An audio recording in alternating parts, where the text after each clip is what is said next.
Nous voilà. Bonjour Albert, bonjour Nathan, bonjour tout le monde. Salut. À Chauveau en ligne. Hey, aujourd'hui, ça fait 40 jours, jour pour jour, là, ça fait 40 jours depuis les annonces qu'on ne peut plus se rencontrer. La quarantaine. Je sais que ça paraît comme la 90aine, mais ça fait juste 40 jours qu'on est dans une situation un peu différente. Hey, on se souvient du bon vieux temps, hein? Quand on pouvait aller au bureau de poste sans se sentir coupable.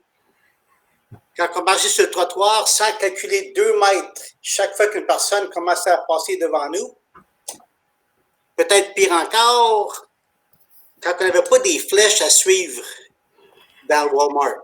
Je me pose toujours la question, tu sais, Albert et Nathan, que quand je marche dans Walmart, puis je suis dans les céréales, puis il faut que je recule parce que j'ai passé les céréales en arrière. Est-ce qu'il faut que je fasse le tour? Ou est-ce qu'il faut que je marche en reculons pour choisir la bonne? Écoute, tout a changé presque dans nos vies quotidiennes. Même le petit café à Tim Hortons a changé, mais heureusement qu'il y a des choses qui n'ont pas changé. C'est ça qu'on va parler ce matin. Il y a des choses qui demeurent le même. Les compassions de Dieu ne sont pas épuisées. Sa puissance n'est aucunement diminuée et sa présence demeure un constant dans nos vies. Et ces trois réalités-là, ces trois faits immuables ont toujours été la source d'espoir pour le peuple de Dieu. Alors, on va en parler ce matin. Ce matin, si vous avez vos Bibles, on va être dans Exode chapitre 12, un petit peu plus tard. Alors, on vous laisse le temps de chercher vos Bibles et c'est pas si dur que ça, c'est le 2e livre de la Bible. Alors, vous avez Genèse, là, continuez un peu. Vous avez Exode et ça va être Genèse chapitre 12. Alors, Albert, je te donne le micro. Oui, merci. Et écoute, mon sourire allonge à mesure que je vois des gens qui s'inscrivent là dans le chat et ça me réchauffe le cœur. Merci de votre présence à toutes et à tous. Juste de savoir que vous êtes là, ça me rappelle mes racines, ça me rappelle à quel jardin j'appartiens. Ça me met dans la joie, vraiment, de savoir que vous êtes là. Je vous remercie chacun pour vos prières, pour l'Église, vos prières les uns pour les autres. Je vous remercie de votre implication. Puis peut-être une bonne, en tout cas, une nouvelle que vous aimez sans doute entendre. Et en tout cas, moi, j'ai pris comme 10 jours avant de confirmer et reconfirmer. Mais moi, j'étais dans l'étonnement vraiment. Là. On a obtenu par Mario Boucher, notre trésorier, que au niveau des offrandes, depuis ces 40 jours, tout continue comme normal. Et moi, j'étais comme sidéré. J'ai dit, ben non, la première fois que quelqu'un m'en a parlé, j'ai dit, je vais vérifier. Mais en tout cas, merci. Donc, ça nous rassure, ça nous dit que vous êtes toujours là. C'est un encouragement, ça nous donne ce sentiment d'unité malgré tout ce qui se passe autour de nous. Merci d'être là. Et là, j'aimerais, dans un premier temps, vous inviter peut-être à partager l'écoute de ce chant. Prenez surtout attention aux paroles. Je l'ai entendu à 2 reprises. Et imaginez, c'est Alissa Nadeau qui a composé, qui le chante évidemment, qui a fait la musique, mais les paroles vont apparaître à l'écran. Suivez attentivement et profitez de ce beau moment. Je trouve que c'est une belle lancée pour notre rencontre de ce matin. On laisse Alissa.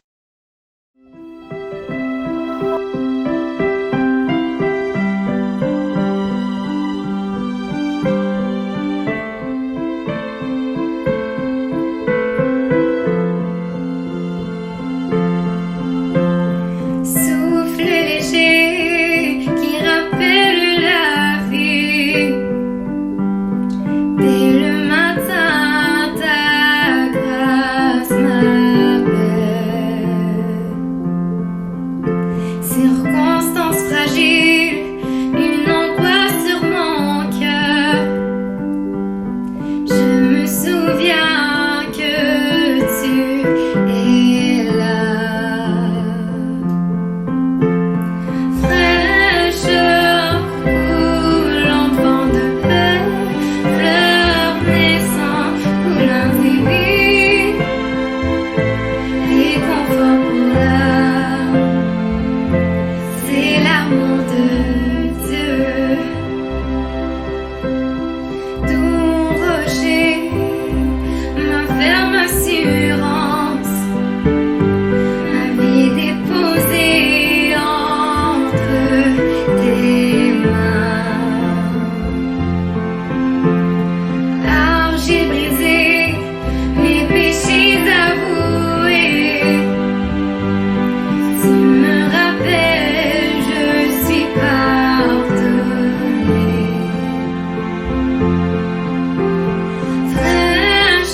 Wow! Exactement, Albin. C'est tellement approprié pour ce qu'on vit aujourd'hui. On ne pourrait pas faire mieux. Merci, Alissa, pour l'avoir composé. Merci pour être à l'écoute de l'esprit. Merci de le partager avec nous en particulier. C'est certain que je vais retourner et le réécouter à plusieurs reprises. Une chant qui nous fait du bien. Vous avez remarqué peut-être qu'un des derniers strophes, paroles vivant, un espoir accrochant. Et évidemment, on va maintenant partager la parole, mais c'est une belle intro pour ce qu'on va dire. Parole vivant, un espoir accrochant. Et c'est cette parole qu'on va étudier ce matin dans Exode chapitre 12. Juste, peut-être que vous ne connaissez pas très bien la parole, vous êtes visiteur, nouveau croyant, peut-être que vous avez oublié tout simplement.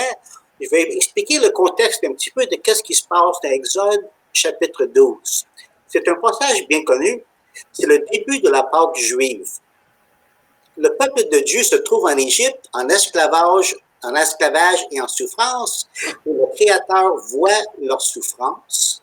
Il entend leurs pleurs et il a compassion pour son peuple. Alors, il va envoyer son serviteur Moïse pour délivrer son peuple Israël.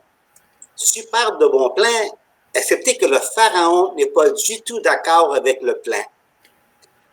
Il va même dire à Moïse et à Israël, « Qui est l'Éternel pour que je lui obéisse? » Alors Moïse et Aaron vont l'avertir qu'il y aura des plaies terribles sur l'Égypte s'il n'écoute pas, mais le Pharaon s'en fiche pas mal.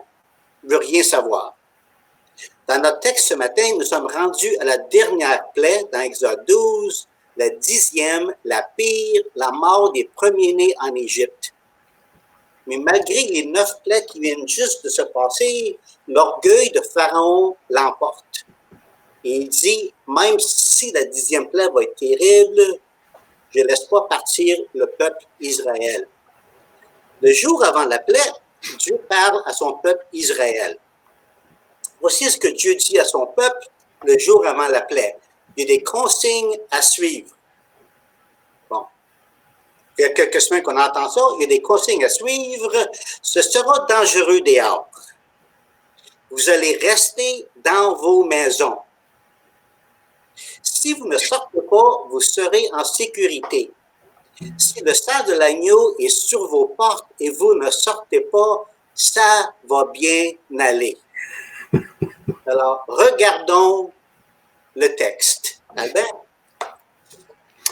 Oui, alors je vais lire le texte d'Exode chapitre 12, versets 12 et 13, si vous voulez suivre dans votre version à vous. « Pendant cette nuit, je traverserai l'Égypte et je ferai mourir tous les premiers-nés du pays, ceux des êtres humains comme ceux des bêtes. J'exécuterai ainsi ma sentence contre les dieux de l'Égypte, moi qui suis le Seigneur. Mais sur les maisons où vous vous tiendrez, le sang sera pour vous un signe protecteur. Je le verrai et je passerai sans m'arrêter chez vous. Ainsi vous échapperez au fléau destructeur lorsque je punirai l'Égypte. » Et le deuxième texte qui va être aussi en appui, Exode 12, 21 à 23. Moïse convoqua tous les anciens d'Israël et leur dit, « Allez vous procurer des agneaux ou des chevreaux pour vos familles et égorgez-les pour la fête de la Pâque. Prenez un bouquet de branches d'hysope, trempez-le dans le récipient contenant le sang de la victime et mettez-en sur les 2 montants et sur la poutre supérieure de la porte d'entrée. Dès lors et jusqu'au matin, que personne ne sorte de sa maison. Le Seigneur va passer pour punir les Égyptiens, mais lorsqu'il verra le sang sur les montants et sur la poutre, il passera sans permettre au fléau destructeur de pénétrer dans vos maisons. » Alors, ce sont les textes qu'on va principalement regarder ce matin. Alors, si vous voulez, on va prier ensemble. Courbons-nous. Seigneur, on veut être à l'écoute de tout ce qu'il y a de précieux dans ta parole et souvent, par analogie, Seigneur, on est toujours émerveillé de ce qu'on peut tirer de passages qui nous semblent parfois un peu étranges. Et ce matin, on veut te demander, Seigneur, à travers ce qu'on va partager, à travers ces textes, donne-nous d'être fortifiés, Seigneur. Donne-nous de l'encouragement pour les temps présents. Ça fait 3000 ans, Seigneur, que ce texte-là a été écrit, et plus, davantage même. Mais Seigneur, sa portée est toujours à notre portée, à notre mesure. Merci Seigneur d'être avec nous dans l'étude et dans le partage de ce texte ce matin. Amen. Amen. Merci Alba, merci Alissa pour le beau chant et merci à tout le monde d'être là. Moi, j'aime ça m'imaginer, me mettre un peu dans le contexte, là, essayer d'imaginer qu'est-ce que les gens pouvaient vivre. Nous, on a les récits par après. On entend par après ce qui a été écrit, mais comment c'est pour le monsieur et madame tout le monde pendant qu'on vivait cette chose-là? Le pays d'Égypte brasse de façon incroyable. Depuis les dernières semaines, là, il y a des fléaux, il y a des choses qui se passent. Les esclaves se font violenter et tout est en train de basculer. Et le peuple d'Israël, ce que je me suis rendu compte, c'est ne connaissait pas très bien Dieu encore. C'était le Dieu de leurs ancêtres. Il y a ce gars qui s'appelle Moïse qui vient leur parler de ce Dieu-là, mais pour le monsieur et madame tout le monde, eux autres, leurs parents, ils connaissaient pas très bien ce Dieu-là. Ils en avaient entendu parler, mais ils le connaissaient pas très bien. Alors là, on se fait dire, vous devez rester à l'intérieur. Vous devez rester à l'intérieur, vous devez peinturer, vous devez peindre vos cadres de porte avec du sang. Vous ne devez absolument pas sortir, vous allez être protégés. Et que ça devait être stressant. Ça devait être stressant de façon incroyable. On s'imagine dans la maison, là, les rumeurs qui courent. Moi, j'ai entendu dire que Moïse, il est fou. Moi, j'ai entendu dire que c'est pas vrai toute son affaire. Moi, j'ai entendu dire que c'est un Égyptien qui essaie juste de nous rendre plus esclaves qu'on était avant. Puis là, les enfants, ils posent des questions difficiles à répondre. Qu'est-ce qu'on fait, papa, si le sang, il marche pas? Qu'est-ce qu'on fait? Pourquoi est-ce qu'il faut mettre du sang à l'extérieur, papa? Et on se pose sûrement la question, j'ai-tu mis assez de sang à la porte? Y en a-tu assez? J'ai-tu bien fait le tour? Est-ce que j'ai manqué un bout? Je peux pas sortir vérifier. Alors là, on est dans l'attente. On est dans l'attente. Et il y a un moment terrible cette soirée-là où c'est le silence absolu. Est-ce que nos voisins vont bien? Est-ce que la famille va bien? Est-ce que, dans le fond, il n'y a rien qui va se passer puis on s'en fait pour rien? Et j'imagine que ces minutes, ces heures, je ne sais pas combien de temps a duré ce temps de silence, mais ça devait être incroyablement stressant. Il devait être anxieux. Et je pense que pendant la première Pâques, là, ce confinement d'une nuit, il n'y a personne qui a dormi. Là. En plus de se faire dire de ne pas dormir parce qu'il faut être prêt à partir, je pense que personne n'aurait été capable de dormir. Et pendant notre confinement, à nous aussi, hein, qui aurait cru que rester chez soi aurait pu être aussi peu reposant? Si vous êtes comme moi, là, le sommeil n'est pas super.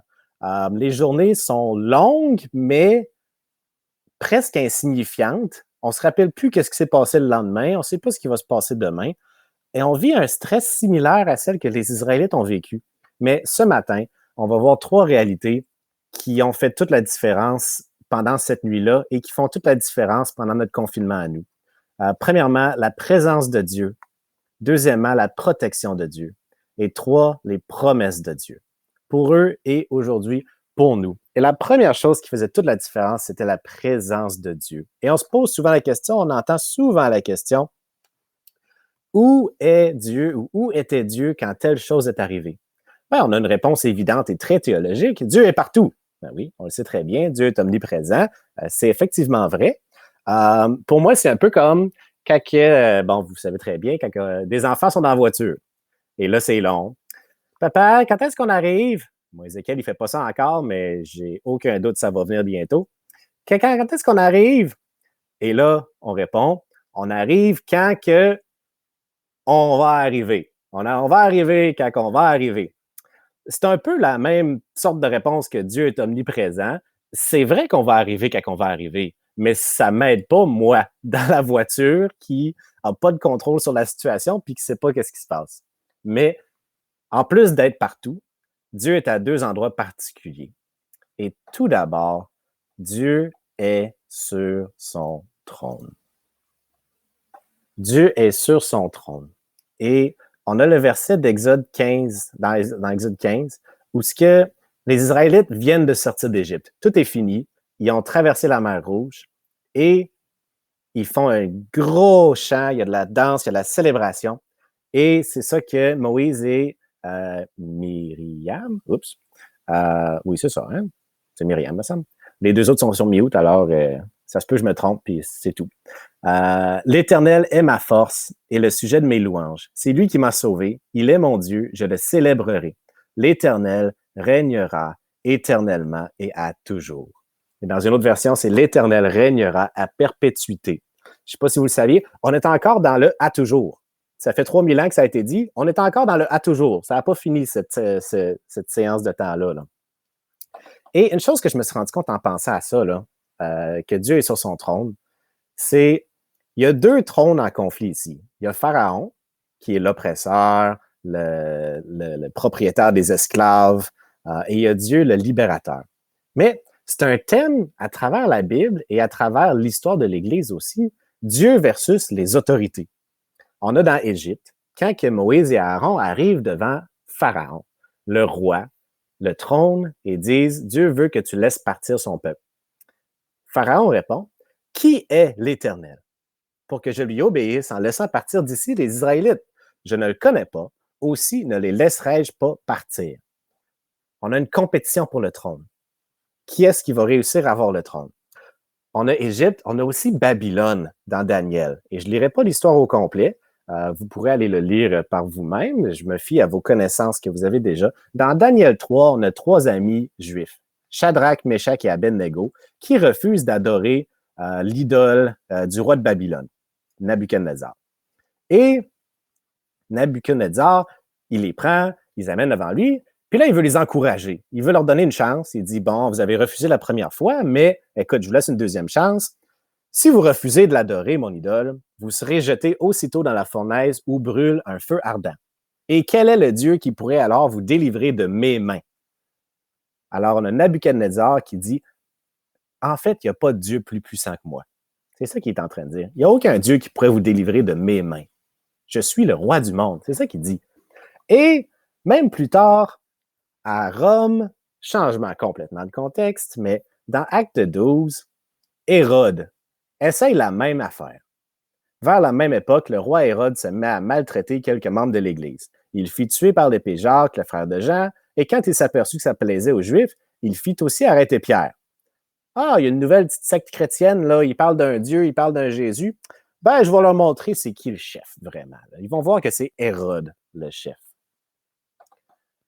Mais à travers toutes ces histoires-là, à travers tout le temps, et on en a même d'autres épisodes qui sont arrivés après les temps bibliques, on le sait bien, à travers tout ça, on lit dans la Bible 365 fois « Ne craignez point ». Ne craignez pas parce que Dieu est sur son trône. Il n'y a personne qui a réussi à le tasser. Dieu, il n'est pas ébranlé, il n'est pas inquiet, il n'est même pas surpris. Et face à des choses extrêmement épeurantes, Dieu nous dit « Ne craignez point » parce que Dieu est toujours sur son trône et il règne. Peu importe comment les autorités du monde se dressent contre le peuple de Dieu et contre Dieu lui-même, Dieu n'est pas troublé. Dieu ne prend pas une grande inspiration en se disant « Ouf, hey, je suis un peu stressé, là, ça va être dur. S'en sortir de celle-là, là, t'as peu, là. OK. » Vous savez, ceux qui jouent au sport, là, vous le savez, là, quand on se réchauffe, on est en jogging, coton ouaté, là, puis quand ça devient sérieux, OK, on se met en équipement de sport. Là. On est en T-shirt, on est en short, là, on est prêt là, à faire la compétition. Dieu, il n'enlève même pas ses joggings. Dieu est encore en coton ouaté. Puis là, il y a les petits rois du monde, là, les empires. Dieu, il n'enlève même pas ses joggings. Il est encore très relax. Et il dit, bon, ben, tu veux te prendre pour Dieu? OK, bon, on va s'amuser. C'est même pas une compétition. Dieu est sur son trône. Et la raison qu'on lit tellement souvent « Ne craignez point », c'est que Dieu est sur son trône, mais en plus de ça, il est au milieu de son peuple. Et on lit, c'est le 2e verset que vous avez sur la petite slide, Exode 12, 42. « Quand le Seigneur a fait sortir d'Égypte son peuple, il a veillé toute la nuit.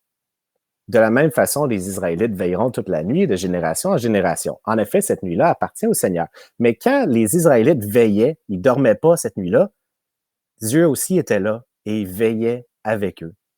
Il était là, lui aussi, avec eux. Et dans les trois scénarios, Égypte, Babylone, Rome, c'est la même chose qui arrive. Dieu veille avec son peuple. À Rome, dans Acte 12, il y a un ange qui vient délivrer Pierre dans la prison. Et j'aime tellement ça parce que l'ange dit à Pierre, « Lève-toi vite! » Alors on pense, « Oh, OK, il est stressé, là, il faudrait aller vite parce que ça va être difficile. » Non, non, non. Après ça, il dit, « Ah, mets ta ceinture, attache tes sandales. Ah, oui aussi, prends ton manteau. » Ça presse, mais dans le fond, ça ne presse pas tant que ça. L'ange vient le chercher dans la prison, dans son isolement. Pierre est tout seul, mais l'ange vient le chercher parce qu'il est là avec lui. À Babylone, dans Daniel 3, écoutez, ça vaut la peine d'aller la relire au complet, mais j'aime tellement comment c'est raconté. On jette les trois Juifs dans le feu, et là, le roi, il regarde. Là, il ne comprend pas. Il fait venir ses conseillers, et il demande, là, j'ai un blanc de mémoire. On en a jeté combien du monde dans le feu? Il fait 5 secondes, il a déjà oublié. Parce que là, il y en avait, je pensais qu'il y en avait 3, mais là, il y en a 4 que je vois dans le feu, là, puis ils marchent ensemble, là, ils ne brûlent pas non plus. Je comprends vraiment pas. Et même dans un feu dévorant, le peuple de Dieu n'est pas abandonné. Dieu est avec eux. Les 3 Juifs dans la fournaise, soudainement, il y en a 4. En Égypte, Dieu était aussi avec son peuple alors qu'ils étaient confinés dans leur maison. Et Dieu est avec nous aussi alors que nous sommes confinés dans nos maisons. C'est spécial, la Pâque juive. Ils étaient tous isolés dans leur maison, mais ils étaient tous unis par l'événement. Ils ne savaient pas, parce qu'il n'y avait pas de live stream à l'époque, à ce que je sache, mais tous ensemble, ils faisaient les mêmes choses. Tous ensemble, ils avaient un agneau et ils mangeaient de l'agneau. Tous ensemble, ils avaient mis du sang sur leur porte. Tous ensemble, ils priaient dans la tente. Et nous aussi, on est isolés, mais unis par notre appartenance à Christ. Et ça, il n'y a personne qui peut briser ce lien-là. Les liens qui nous unissent sont plus forts que la distance qui nous sépare. Et Dieu est plus fort que tout ce qui peut s'opposer au peuple de Dieu. Et nous aussi, on peut vivre les paroles de Dieu. Ne craignez point, car celui qui est avec nous est plus grand que ceux qui sont contre nous. On a la protection du Dieu Tout-Puissant. Et c'est la deuxième réalité qui fait toute la différence ce matin. Et c'est Jacques qui va prendre la parole à ce moment-ci. Jacques? La protection de Dieu. On a vu justement avec Nathan la présence de Dieu. Il est sur son trône et avec nous, mais aussi on voit dans le texte la protection absolue de Dieu. Chaque personne qui était dans sa maison était protégée par la puissance de Dieu. Mais est-ce que ceci voulait dire qu'il n'y avait aucune souffrance? Non, du tout. Est-ce que ça veut dire que le peuple de Dieu vivait le confort absolu? Non, absolument pas. Comme Nathan a mentionné, ils étaient entourés de tourments, de craintes, de stress. Qu'est-ce qu'il y avait à manger? Mon Dieu, il y avait du pain sans levain. Écoute, j'aime les biscuits soda, là, mais comme mets principal, là, non, c'est pas magnifique. En plus, il fallait être prêt à partir à n'importe quel moment. Et je dis partir, la réalité, c'est qu'il fallait s'enfuir ensemble, un groupe énorme de l'empire la plus puissante au monde à l'époque. L'Égypte avait une armée, des chariots, des armes. Bref, l'inquiétude d'avoir à partir le lendemain, sachant que ça ne plaît pas beaucoup à l'Égypte qu'on parte là. Sans doute, ils étaient inquiets pour leurs enfants. Il y avait des nouveau-nés, des petits-enfants qui apprenaient à marcher. Il y avait tout ce groupe-là. Il y avait les grands-parents qui avaient 70 et plus, qu'il faut amener avec nous. Et tous ces peuples-là ne marchent pas nécessairement très vite. Et dans une guerre, c'est pas magnifique non plus. Voici le point. Malgré l'anxiété, malgré le stress, tout le monde était protégé par le sang de l'agneau qui était sur la maison. La maison était l'endroit le plus sûr au monde parce que Dieu veillait, comme Nathan vient de dire, sur eux. Alors, malgré le stress de partir, malgré tout ce qui se passe, on peut quand même vivre shalom parce qu'on est protégé. Je veux juste souligner un verset qu'on a lu, Exode 12, 13. Nathan, tu veux le mettre? Exode 12, 13. Regardez bien. Mais sur les maisons, je vais lire, c'est plus gros sur le mien, je vais lire le mien.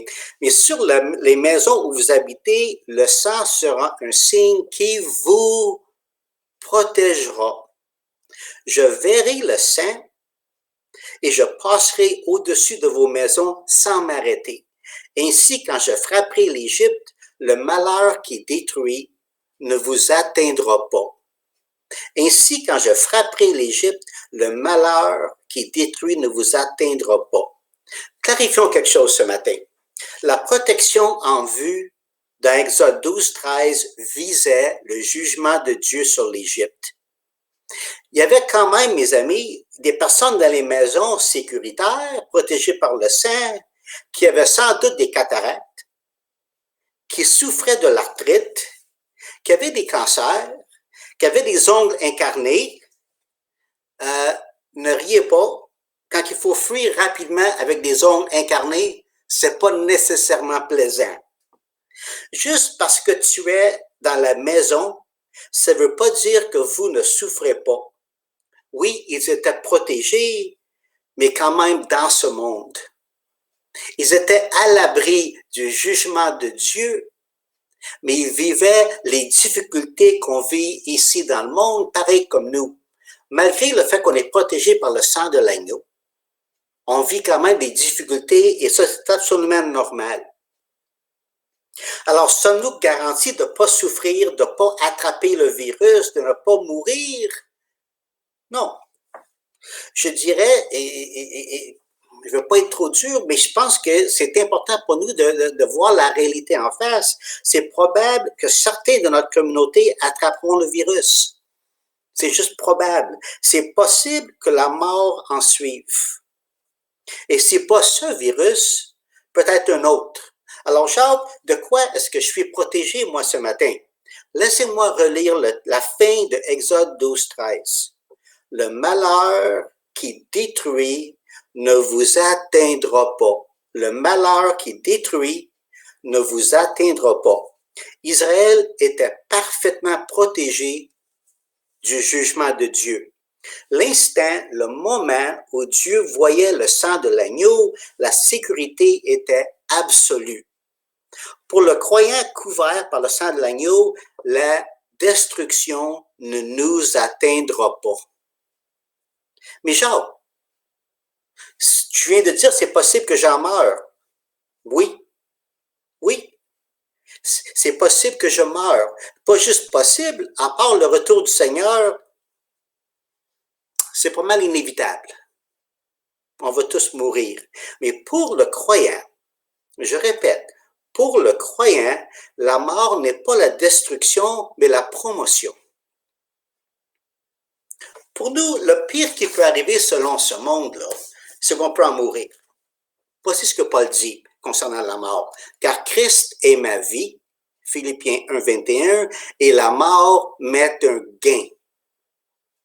La pire chose qui peut possiblement m'arriver pendant cette pandémie, Paul vient de dire que c'est une promotion, un gain. La mort du croyant, c'est la victoire réalisée, c'est le plan de Dieu accompli pour moi. On va lire dans les Écritures que le dernier ennemi qui va être vaincu, c'est quoi? C'est justement la mort. Mais la mort est en réalité vaincue. Bon, pourquoi est-ce que Paul peut dire ça? La mort m'est un gain. Paul avait quand même un avantage sur nous. Il y avait quelque chose que nous, on n'a pas. Dieu lui a montré ce qui nous attend.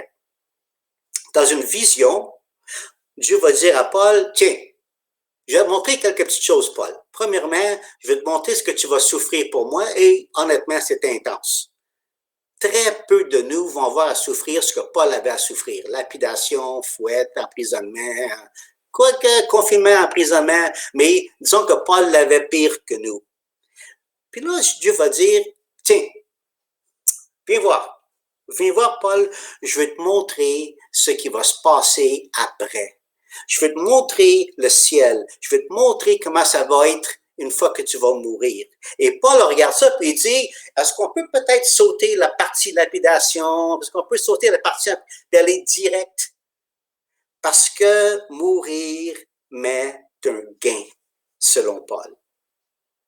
Peut-être que c'est pour ça que Paul peut dire, nous savons que toute chose concourt au bien de ceux qui aiment Dieu, parce que justement, on l'a vu la fin. Paul l'a vu. Et Jésus va même nous dire, hey, bonne nouvelle, je m'en vais, mais je vais vous préparer une place. Une place parfaite pour vous. Nous avons vu deux réalités ce matin qui nous donnent espoir. La présence de Dieu qui est toujours là, la protection de Dieu. Et Albert va nous apporter la troisième, les promesses de Dieu. Alors Albert, le micro. Merci beaucoup, Jacques. Merci, Nathan. Moi, je voudrais juste voir dans un contexte un peu plus large. Bien sûr, quand on parle de cet épisode des plaies d'Égypte, ce qui frappe notre imagination, ce sont les malheurs qui frappaient l'Égypte, la main de Dieu puissante. Mais je trouve qu'il y a quelque chose de fondamental, c'était quel était l'objectif de Dieu? Et ça nous est raconté un peu plus tôt dans le texte, en fait, dans Exode, au chapitre 6, les versets 6 et 8. Dieu est en train de parler à Moïse avant même de le ramener en Égypte. Ça fait 40 ans qu'il est en exil. Et là, Dieu explique son plan de ce qui va venir et de la mission qui est confiée à Moïse. Mais on voit que ce passage-là, moi, ça m'émerveille de voir qu'encore aujourd'hui, il y a sa place. Alors, on va lire ensemble, si vous voulez bien, Exode chapitre 6, les versets 6 à 8.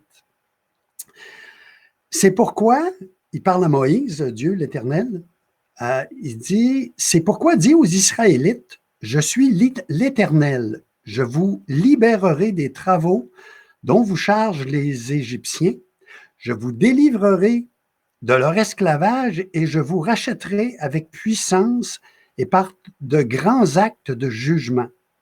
Je vous prendrai pour que vous soyez mon peuple, je serai votre Dieu et vous saurez que c'est moi l'Éternel, votre Dieu qui vous libère des travaux dont vous chargent les Égyptiens. Je vous ferai entrer dans le pays que j'ai juré de donner à Abraham, à Isaac et à Jacob. Je vous le donnerai en possession, moi, l'Éternel. Alors, on a souligné les verbes et je me suis arrêté à chercher une progression.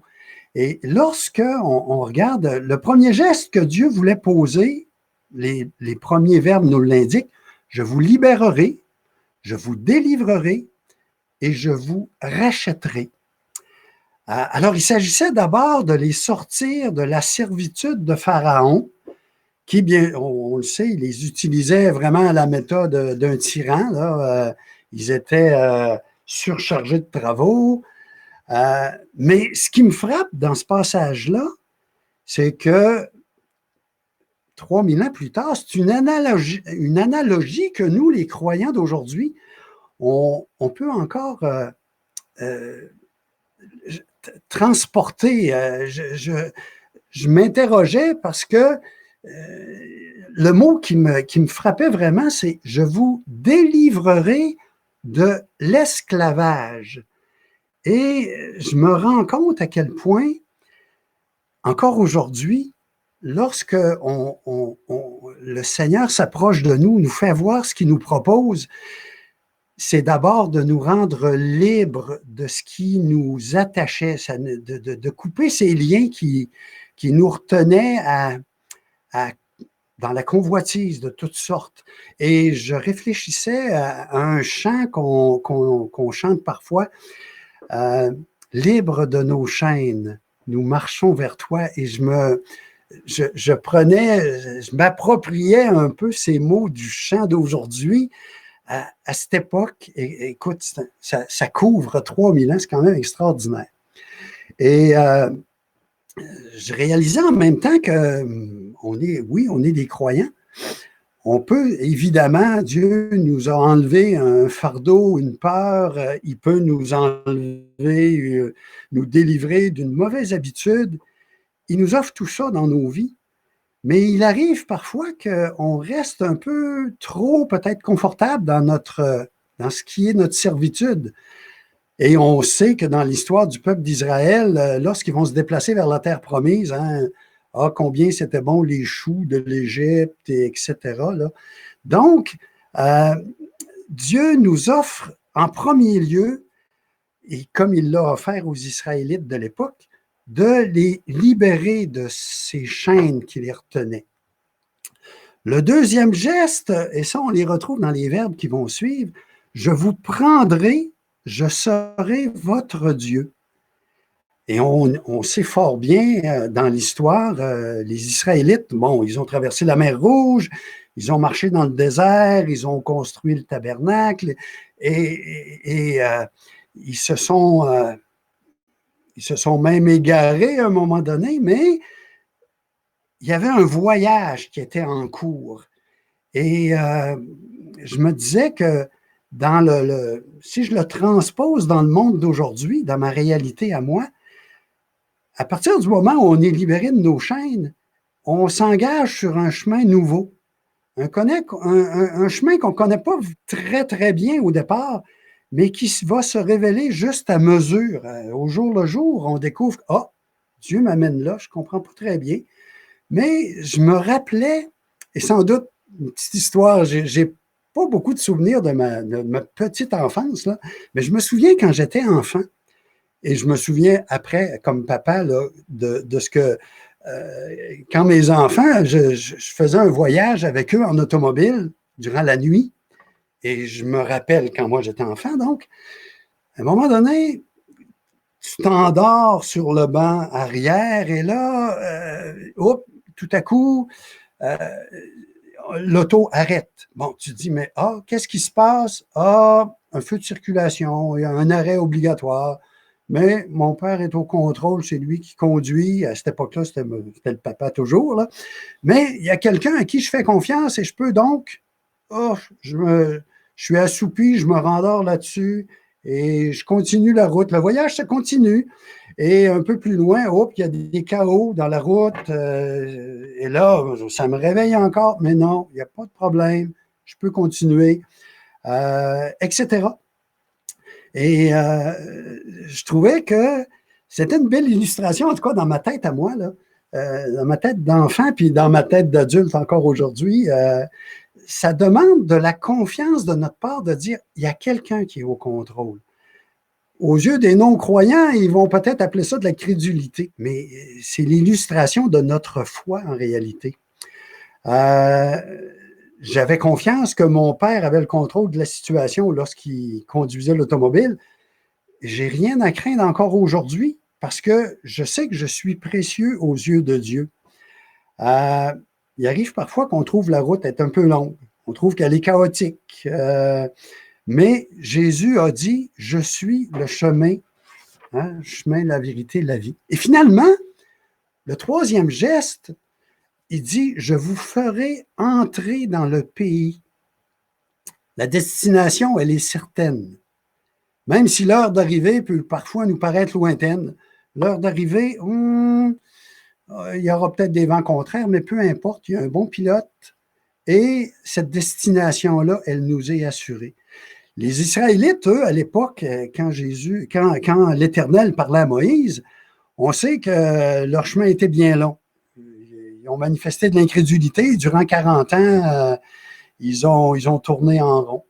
Mais ils ont touché la terre promise parce que la promesse, elle était là.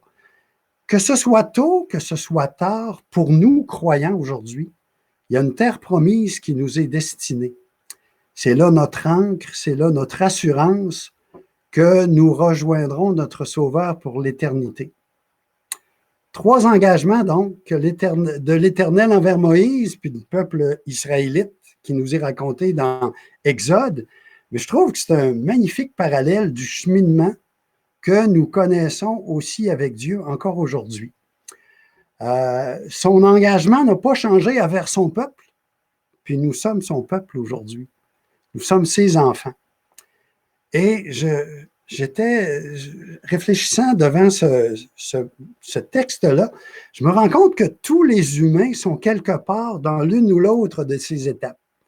Soit on est asservi, puis Dieu cherche à nous délivrer, comme il voulait le faire avec les Israélites, soit on est en route avec lui, on est en voyage, et on a besoin de lui faire confiance, ou soit on est dans la joie de la destination parce qu'on voit déjà à travers une fenêtre le paysage magnifique qui nous attend.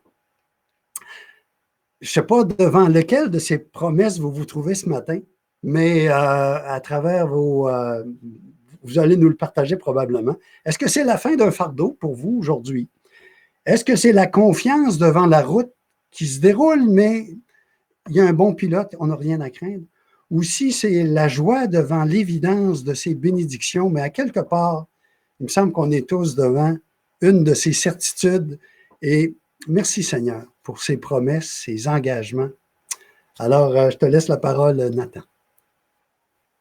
Oui, on voulait conclure ce matin en vous demandant, à vous tout le monde, quelles sont les promesses qui vous fortifient en ce temps-ci, les engagements que Dieu a pris envers nous, comme Alban vient de mentionner, là.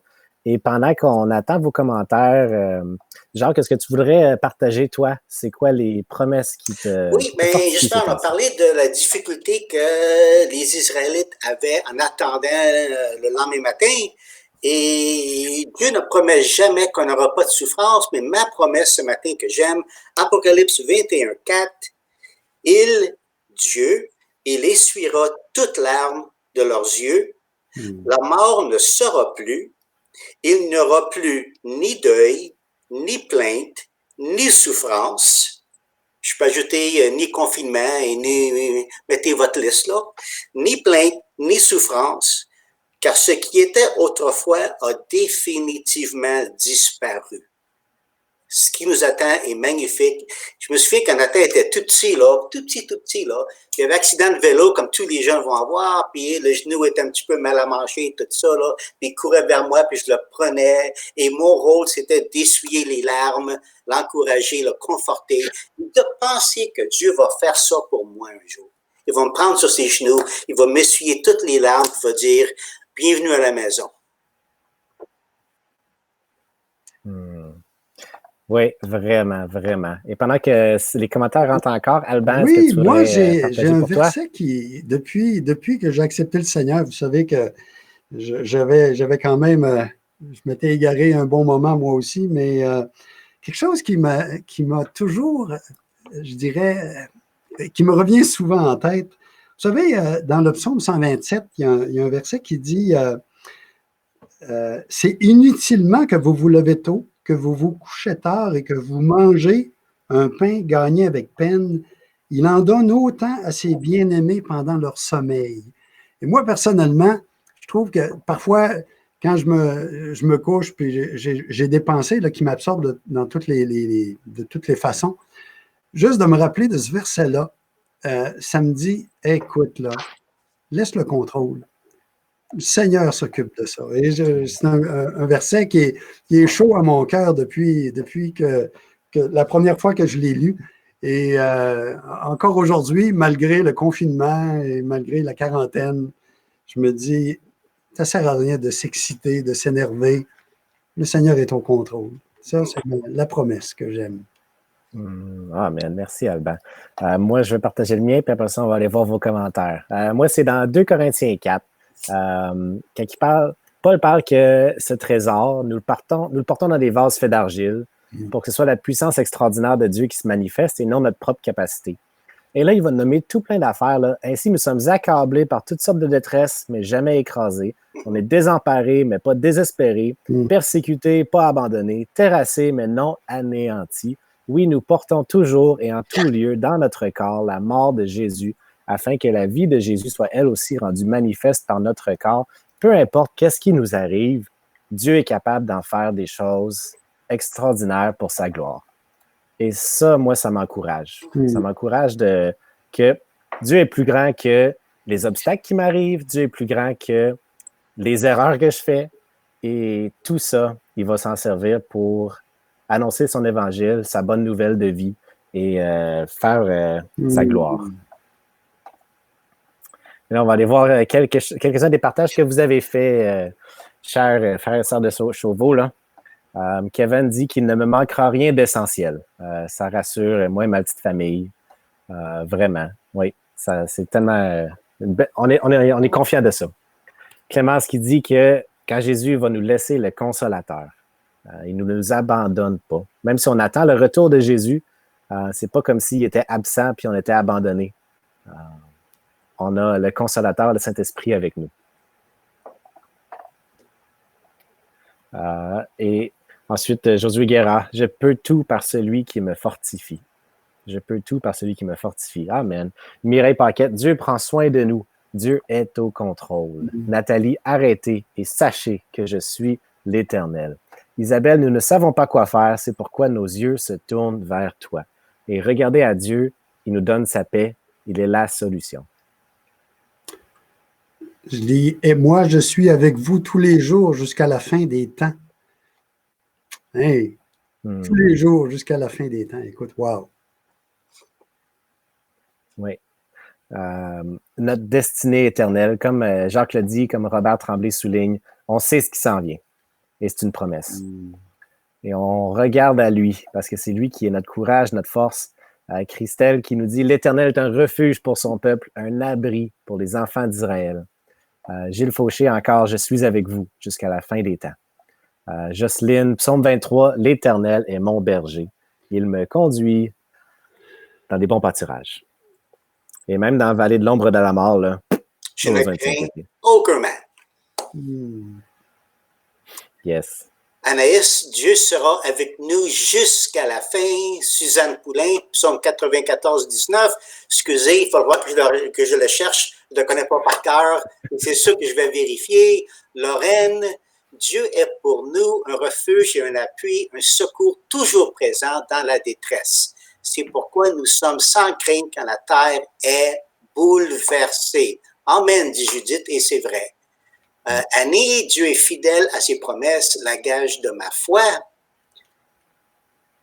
Même l'Église se prononce.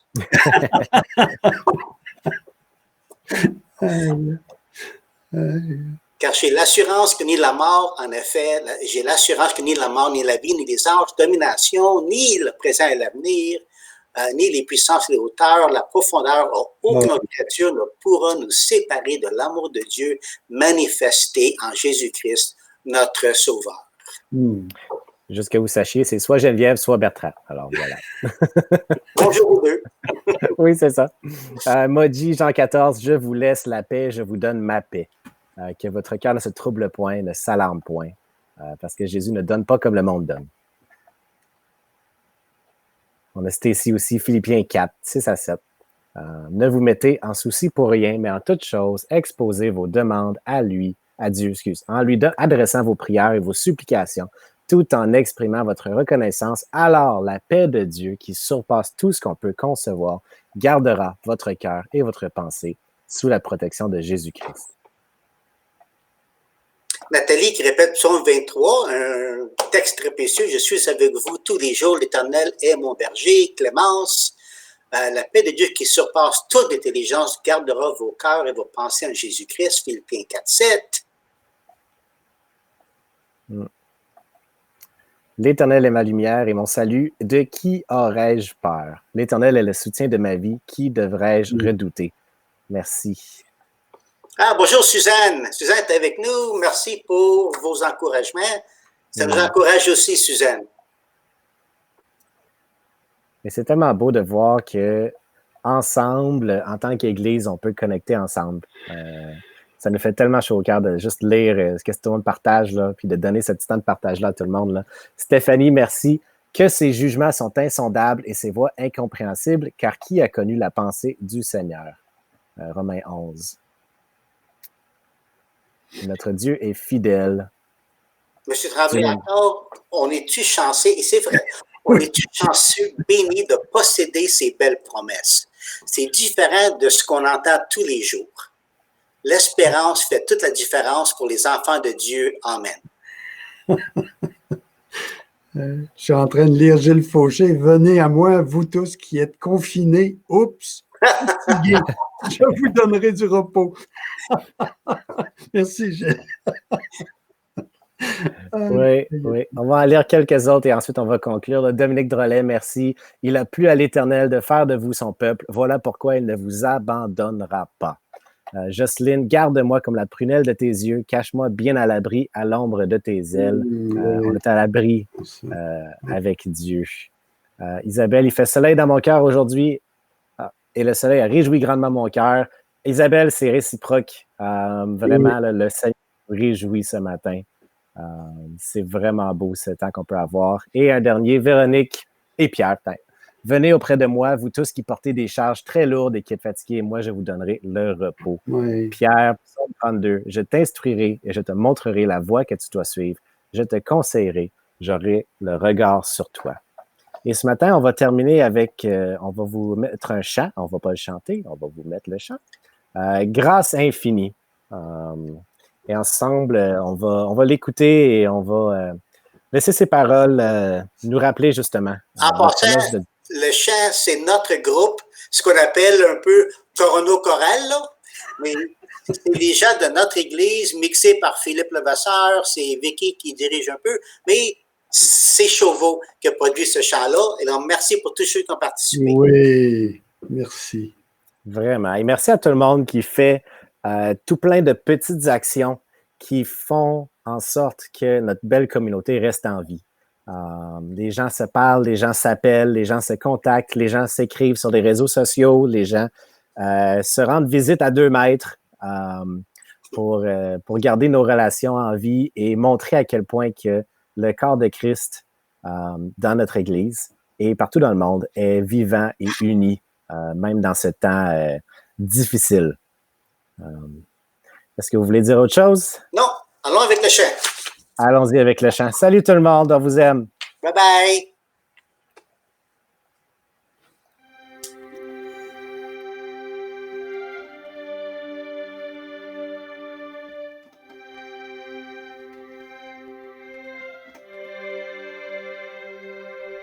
Grâce infinie de notre Dieu, qui un jour m'a sauvé. J'étais perdu, errant de lieu en lieu, quand il m'a retrouvé.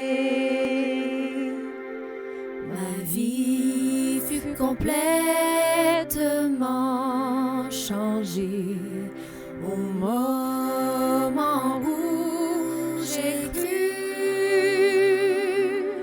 Depuis ce jour, de tous les dangers, sa grâce m'a secouru.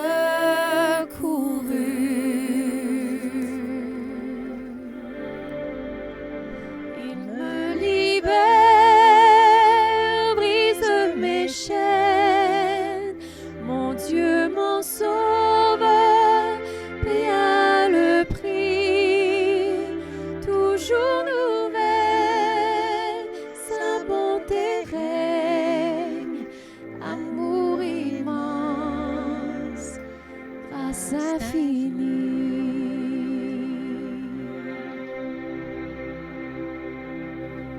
Dans mes labeurs, fardeaux, soucis, déjà je suis passé. De Dieu la grâce m'a jusqu'ici soutenu, consolé. Il me libère, brise mes chaînes, mon Dieu, mon sauveur, paya le prix, toujours nouvelle, sa bonté règne, amour immense, grâce infinie.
grâce infinie.